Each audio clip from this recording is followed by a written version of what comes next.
ಅಷ್ಟೇ ಅವರು ನಾವು ಟ್ಯಾಕ್ಸ್ ಕಟ್ಟೋದು ಅದೆಲ್ಲ ಟ್ಯಾಕ್ಸ್ ಅಲ್ಲ, ಇದು ಎಕ್ಸ್ಟ್ರಾಕ್ಷನ್ ಅಲ್ವಾ?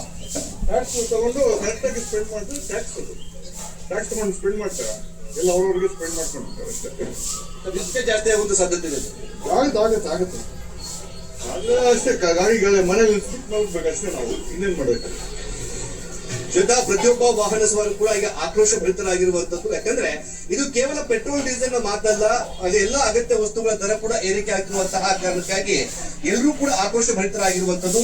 ಮತ್ತೆ ಪೆಟ್ರೋಲ್ ಡೀಸೆಲ್ ದರ 5 ದಿನದಲ್ಲೇ ಮತ್ತೆ ಏರಿಕೆ ಆಗಿರುವಂತದ್ದು, ಮುಂದಿನ ದಿನವೂ ಕೂಡ ಏರಿಕೆ ಆಗುವಂತಹ ಮತ್ತು ಡೀಸೆಲ್ ಬೆಲೆ ಏರಿಕೆ ಆಗಿರುವಂತದ್ದು ವಾಹನ ಸವಾರರಿಗೆ ಮತ್ತೆ ದರದ ಬಿಸಿ ತಟ್ಟಿದೆ. ಕಳೆದ 4 ದಿನಗಳ ಹಿಂದೆ ಅಷ್ಟೇ ಪೆಟ್ರೋಲ್ ಮತ್ತೆ ಡೀಸೆಲ್ ಬೆಲೆ ಜಾಸ್ತಿ ಆಗಿತ್ತು. ಈಗ ಮತ್ತೆ 1 ರೂಪಾಯಿಯನ್ನ ಜಾಸ್ತಿ ಮಾಡಿರುವಂತದ್ದು.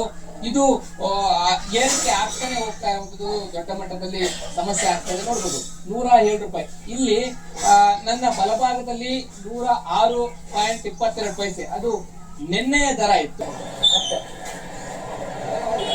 ಅಂದ್ರೆ ನಾವು ಮಾಡ್ತಾ ಇರ್ತಕ್ಕಂಥ ಸಂಪಾದನೆಯಲ್ಲಿ ಹೆಚ್ಚಳ ಆಗಿಲ್ಲ, ಆದ್ರೆ ಪೆಟ್ರೋಲ್ ಮತ್ತು ಡೀಸೆಲ್ ಬೆಲೆ ಮಾತ್ರ ಏರಿಕೆ ಆಗ್ತಾ ಇದೆ. ಇದರಿಂದ ಹೊರೆ ಆಗ್ತಾ ಇದೆ ಅಂತ ಗ್ರಾಹಕರು ಹೇಳ್ತಾ ಇರ್ತಕ್ಕಂಥದ್ದು ಸಂಪತ್. ಯಾಕಂತಂದ್ರೆ ಇನ್ನೂ ಕೂಡ ಹೆಚ್ಚಾಗುವಂತ ಎಲ್ಲಾ ನಿರೀಕ್ಷೆಗಳು ಕೂಡ ಇದೆ.